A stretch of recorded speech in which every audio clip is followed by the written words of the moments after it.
Good morning to you people out there in YouTube land. I'm still trying to get over being a little sick. My throat's lost some problems. I'm going to do the best I can to not need to clear my throat while doing this video here. Because I do want to talk very highly about this new book that I just read from Patrick Harrison III called A Savage Breed. It is now November 3rd. We just had daylight savings time last night, so it's actually 7 in the morning here. And I'm ready and raring to go. I can get through these transitions into daylight savings pretty well. So I got no problem yet today. So there's another edition of the Joe's Book Review where I have yet another of those splatter western books, which I'm just enjoying reading. You know, I'm slowly but truly getting through my whole stack of books, which is right over here. That's the stack of splatter westerns I've been going through, and I've been, pretty successful at banging these out pretty fast. The size of these things aren't immense, so with the content and with some of the writing of it, I can plow through these very well. And I'm happy for that, because that means that I can absorb more stories. I love stories. So whether I'm watching them on TV, listening to somebody in the middle of a party, regale one of their anecdotes, or reading it, or hopefully one day writing them, I love to hear new stories and new takes on old tales too. So for this one, like we normally do, this is the sizing of the book, and for the most part, I've been a little critical about the volume of pages that we receive for these splatter westerns. Most of them aren't very long, and this one comes in at what I'll call the lower end of a decent size. Okay, so it's at 181 pages, and that's a little bit closer to typical for, the bunch that I have on my shelf there. And I will say that Patrick C. Harrison III packs a lot into these 181 pages. So, let's get on to it. This novella does a pretty decent job of blending in different storylines and different motivations together into one tale. The prologue alone does a great job of introducing all three of these facets, in my opinion, in the novella, which is like one chapter per each of the three main characters. So you get to knock all three of them out like that, and now you're in the story. You've got, of the three, the first one is an outlaw gang. It's the Tate gang, and it's at among the hour that they're going to be executed by a posse. You see them from the points of view of one of the main guys of the character, whose name is Crow, and he tells the tale of the six of them. Sorry, there's the first one. He tells the tale of the six of them, hands tied, waiting in front of 6 holes dug in the dirt. And they're about to be shot by the sheriff and his posse. Sentenced for a crime they committed and didn't even have a trial for. Didn't even have a conviction by the judge. So, and then it's a matter of how will they escape what should be certain death. So you get a very action-centric first chapter of the first prologue. Now we have those characters. Quickly moves on. You get to another character whose name is James Haggard. A little bit of a mountain man. And his prologue starts out with his shovel. And the shovel has just broke while he's trying to dig in the frozen ground where he's burying his wife and his daughter. You see, he had done some work higher up in the mountain that night, and he had to, sleep on the ground and on the earth overnight.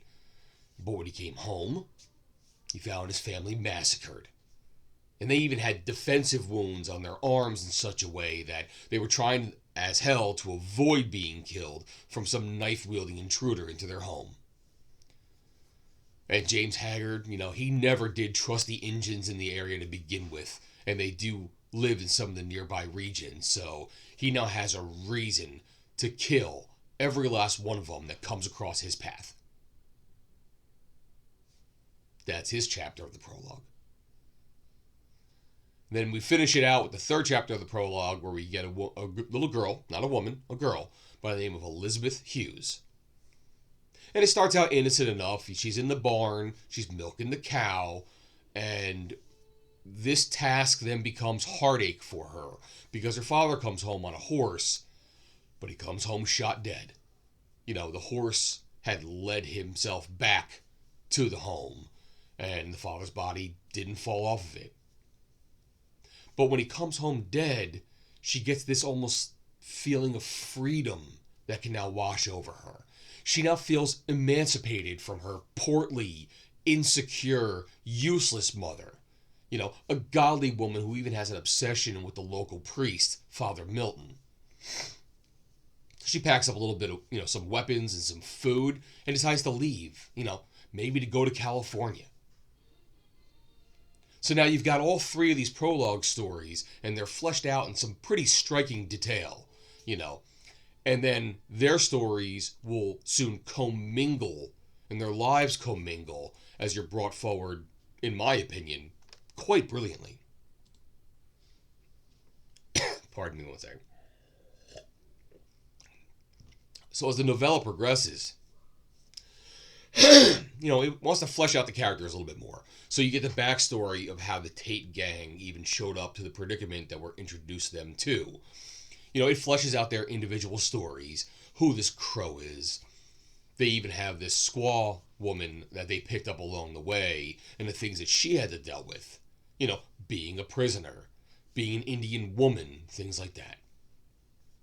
And they actually got turned into the law by the priest, who just might be a little bit more into the whiskey and a whoring in town that a priest really shouldn't be. And he even has his own way with the Indian woman, which is how he learned the gang was in town to begin with. And then the gang, they make their way out. They're like, listen, we gotta flee, we gotta go somewhere else and, be a gang somewhere else, you know what I mean? And they're leaving the site, and they're escaping across the terrain, when suddenly, whoosh, a wind sound happens, and all of a sudden one of the gang just disappears. Confusion amasses, blame is cast around, suddenly, thud, body drops from the sky, and hard, and it's that missing member of the gang, torn in half, missing a lot of his blood. And then, as they say, it's on. So, end of part 1. So you're into some pretty descriptive action and the tale itself. And he does all this, like I said, in like 20, 30 pages. So it's literally packed every paragraph. But like the prologue, we're going to then follow all the individual 3 things. So part 2, now you have the James Haggard. And now you've got his motivations, and he's going to go out Indian hunting, and he finds a nearby camp, and he drinks the fountain of blood that he causes there with his newfound motivation, and it's just, it just wants to be slaked with the blood of his enemy, And while he's there doing what he's doing, he actually comes across another scene of a massacre. And the old man Indian that he has nearby tells him, the tale of the demons who fly out of the sky and take whatever's living off the ground to feed on and kill. So now these things are happening to the different groups as they go along. Part 2. Then we open up part 3. Well, now you got Elizabeth Hughes. You got to see what this girl's like. And it turns out she's not quite all right up in the head, She has like a youthful self-assurance about her, that convinces herself that everything's going to be all right, but also that youthful innocence that goes along with her. Like she didn't plan on actually living out in the wilderness or out on the trains or whatever else, She doesn't know how she's going to survive, but she knows it's going to be all right. And sitting at the fire one night, she's sitting there, and all of a sudden, good old Father Milton comes around again. Because her mama had actually hired Father Milton. Please go out and find my daughter. Bring back my precious little girl. And he's like, listen, I'm going to go out there. I'm going to do this. I'll just say I can't find her and come home. But he does find her. And, like I said, he's got a little bit of that whoring ways. So things go down, and Elizabeth, you see how she can take care of herself a little bit. And as she goes through her own little metamorphosis, she even changes her name. She doesn't want to be Elizabeth Hughes anymore. She's Liz Sawyer. And Liz Sawyer can find a way to find food if she needs to, even if when it comes up to her in the night wearing a collar. So, you've got introductions, you've got backgrounds, it's all good. And then when it kind of follows, you almost got a little bit of that Resident Evil, like the video game type action horror that you've all come to enjoy. The three storylines find a way to converge, especially around a time where these supernatural monsters are coming out to kill. And you even learn there's a name for them, known as the Night Tribe.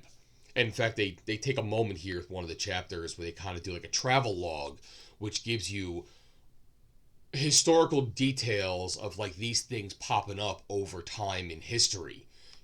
People's firsthand accounts, or what maybe some like maybe archaeologists find some relics, but they give you some history of these things in the region, just so we could be a little bit foreknowledged, forewarned, forearmed, whatever you want to say, about what's going to happen and how critical what they do is. And we get to see for ourselves how they do it. I mean, these creatures fly in the darkness. You can't even see them because, there's no light pollution back in the Wild West. So the nights are dark. And they just swoop down so fast. They can lift up horses, disembowel them in the middle of the air, and eat them and drink their blood and plop down the rest of their carcasses. Ugh.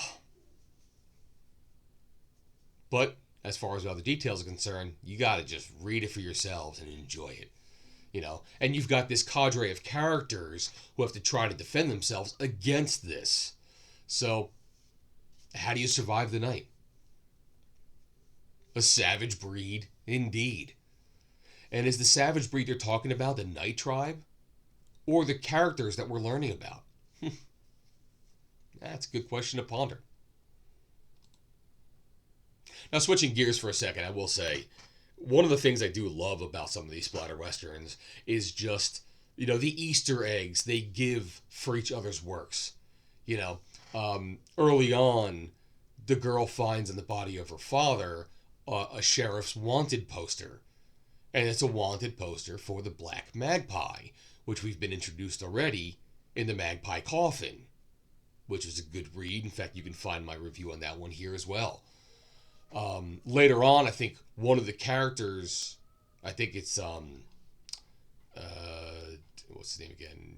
James Haggard, makes a mention to, like, the Wendigo. And we were introduced to the Wendigo in, I think, the second book of this whole series, which was The Hunger on the Chisholm Trail.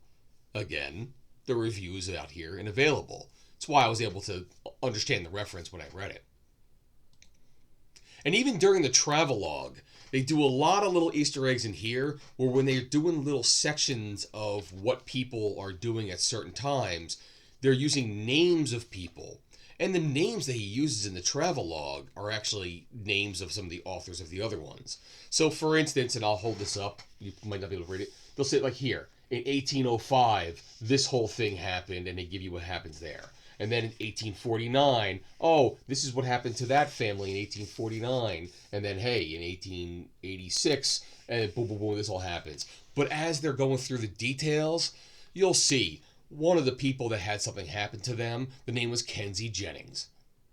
I know Kenzie Jennings recently from one of the books I reviewed called Red Station. There's another one where the name that they drop here is Derek Miller, which may or may not be the same Derek Miller, which is the author of Starving Zoe. Again, keep the plugs rolling. I recognize that because I've got another review out here for that as well. Cody Higgins is mentioned specifically by name. That's the author of They Built the Gallows for You and Me.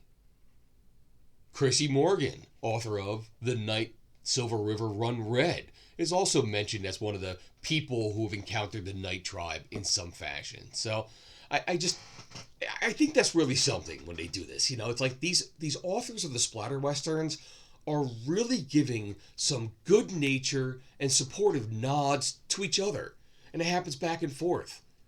I think every book might have something in it, or gets referred to from somewhere else by someone else. And it just makes you think they have like a nice, good community of authors, or even people who help produce the books outside the authors that are working on these things. Because I'm sure some of the other names that were in the travel logs were also other people that I'm just not picking up on. So that's what I'm saying. I know there's other Easter eggs that I'm not mentioning right here. I'm sure they exist. So, what do I think? I think that you can take from the sound of my voice that I'm a fan of this one. Okay.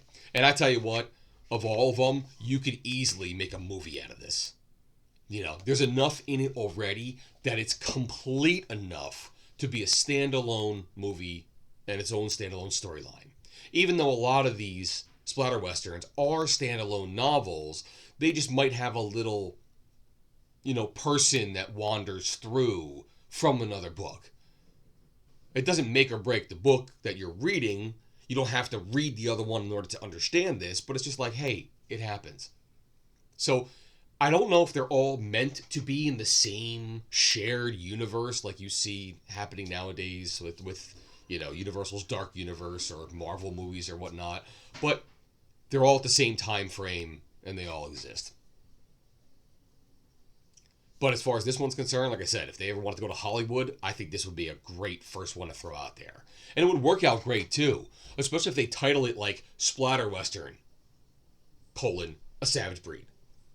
And then every other movie that comes out afterwards starts out Splatter Western with the colon, with the name of the book or movie after that. Which is one of my own, little foibles that I try to get over, but I just constantly see it all the time. Like, for instance, when Stephenie Meyer made the Twilight books, she made like 4 or 5 books of those. They were each titled something different. It was like Twilight, New Moon, Breaking Dawn, blah, blah, blah. Okay. But when the movies came out, Twilight came out, and then it was Twilight, Breaking Dawn, and Twilight, New Moon. So, and that's just so they can have like the same section of a movie store, or even like if you're looking at IMDb, you'll see them all alphabetically under the Twilights themselves. It became the Twilight Saga. But when I was a kid, like for instance, Rocky came out. And then Rocky 2 came out. Which then de facto made Rocky 1. It wasn't typically titled Rocky 1, but it is. But why? They didn't think they were going to write more than one story. Stallone just made Rocky. It was the story he wanted to tell. But it did so well, they spawned sequels. But I like when you title things good from the beginning, For instance, that's why Tarantino knew he was making a 2-movie film, Kill Bill. So he made Kill Bill Volume 1 and then Kill Bill Volume 2. And there's always been internet rumors of a Kill Bill Volume 3 coming on there, but who knows what that could possibly even entail. But I like that how they do the colon with the thing. Which is why I loved when Captain America did that with its first movie. It wasn't just Captain America. It was Captain America, the First Avenger. And now after that, you have Captain America, Winter Soldier, Captain America, Civil War. So it's this a naming style which I just can't get over. It's my own thing, I mean, they didn't even do this for the Avengers. It was the Avengers, and then everything after that was Avengers Age of Ultron. So it's almost like Avengers is Avengers 1 now. But if they would cinematize these kind of books, though, Splatter Western, A Savage Breed, boom, you hit the ground running that way. And now people aren't worrying about version 2, 3, 4, 5. They'll just be like, hey, it's that one. But I digressed. As for the book, I loved the pacing. And even the interactions between the characters felt very grounded. They actually had a real dialogue, even though it was kind of gruff and I hate you kind of stuff, towards each other. It wasn't just speeches and expositions, It wasn't like Aaron Sorkin, where you get this flash quick, high order orations that people are doing.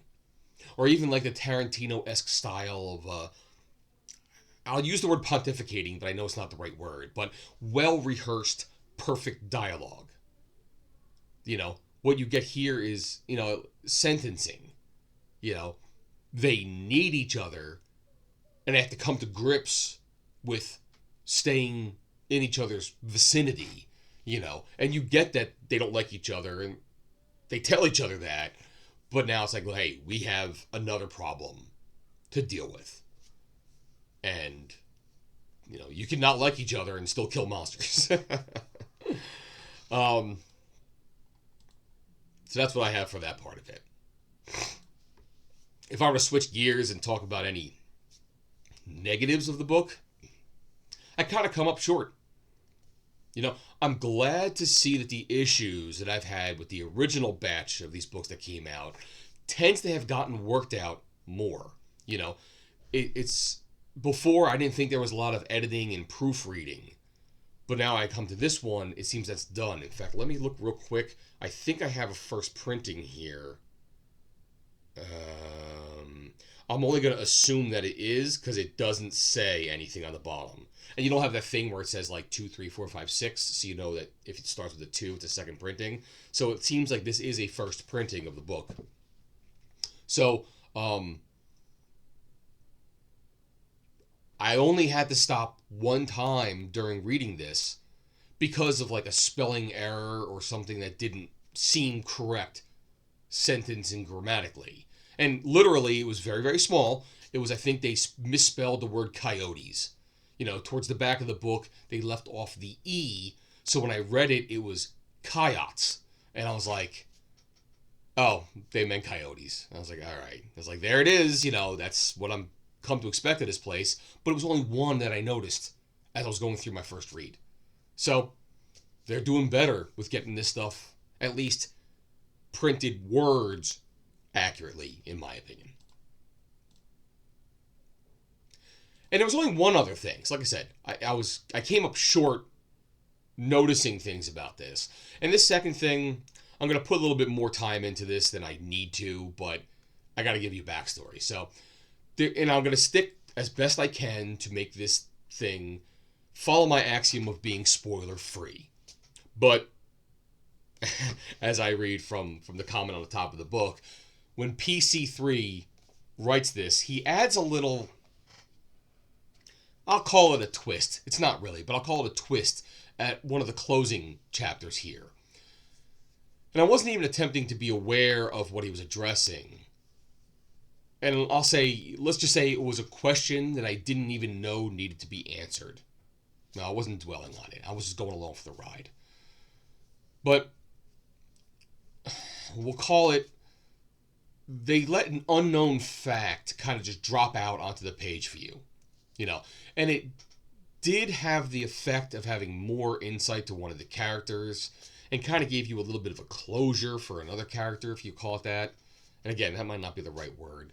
But he intertwines the lives of a couple people together in a way that, A, you don't see coming, and B, you possibly didn't need to have, you know. But it might have been necessary to finish off the Gordian knot of a tale that he was writing. And the only example I can think to equate to this, again, I'm trying not to give out spoilers, is a musical that my family went to go see about a decade ago or so. It was a Gershwin one, George and Ira Gershwin, called Nice Work If You Can Get It. Okay. Without getting into too much detail of what it was about, yada yada. Pardon me.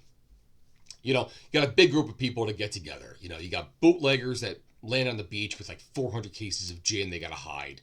And there's a nearby mansion. There's a newlywed couple partying inside, but, you know, they've yet to consummate their marriage. You know, maids, butlers, staff, yada, family members.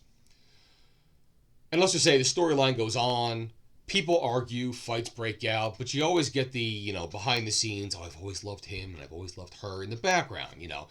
But the important thing for this part of the tale is, at the very, very end of it, you've got like 8 people on stage. Okay, and 6 of them have fleshed out, oh, I actually secretly love that person kind of thing. But now they kind of rearrange and remix, and you get 3 sets of happy couples. So happy endings for them. But there's 8 people on stage, and there's 2 people left. And they have no connection to one another whatsoever. I think it's like a sheriff and an older woman or something like that. But then they throw in the last couple sentences of dialogue that the sheriff has always been a fan of the older woman, and when she was a star on Broadway. And the woman kind of remembers the sheriff as a younger man, and once he, picked up something she dropped while on the street.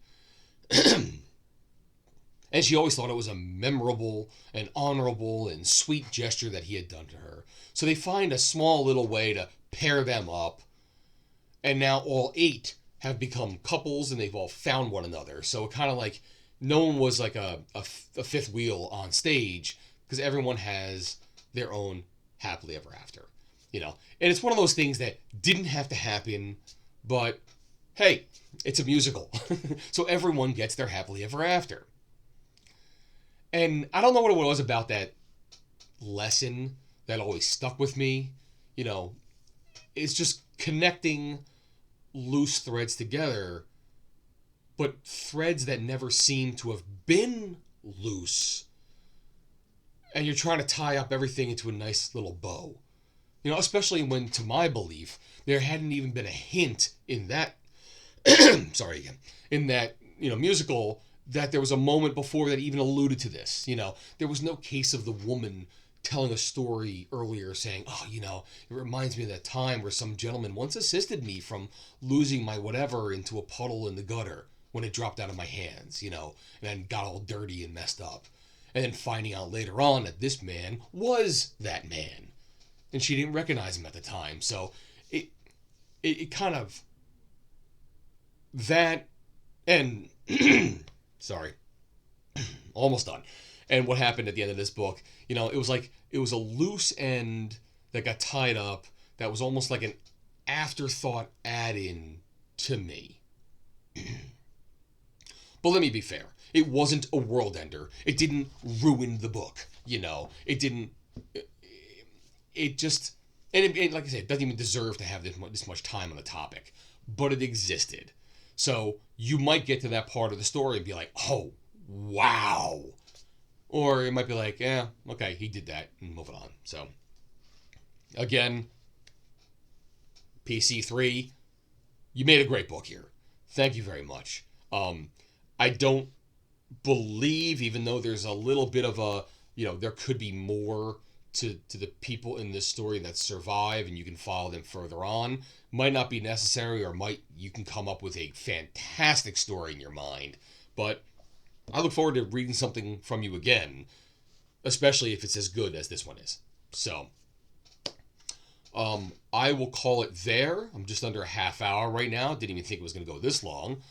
I do recommend people out there pick up a copy of this. It's certainly a good read for you to enjoy. Okay. This actually catches up all the current books that I have read. I'm almost done with my next Dresden Files, so you might see one of those pretty soon. But I actually finished reading this when I was on vacation in Germany and Austria at the beginning of last month. So I'm glad to finally catch it up and have one less thing in a pile on my desk here in my office. But I'll see you here soon enough. Hopefully my voice will return. You can look forward, because I'm not sure how long it's going to take for this voice to get better. I just ordered from Amazon more of DEADWORLD, which is like a zombie comic book thing. I have a previous edition on here somewhere. I'll put the link down below, called December. I'm hoping to continue the tale of Hitch, as he's like almost a zombie himself in this zombie world. That's actually due today from Amazon. So I don't want to do my other works, which I want a clearer voice for. But I think if I'm speaking like a zombie, this might work out all right. So look forward to seeing that sometime soon. Otherwise, I'll get back to my Project 2025, and I'll get back to my Edgar Rice Burroughs, his John Carter series soon enough. Again, thank you for being here. This studio will get used back here pretty soon. I look forward to sharing much more with you. Bye-bye now.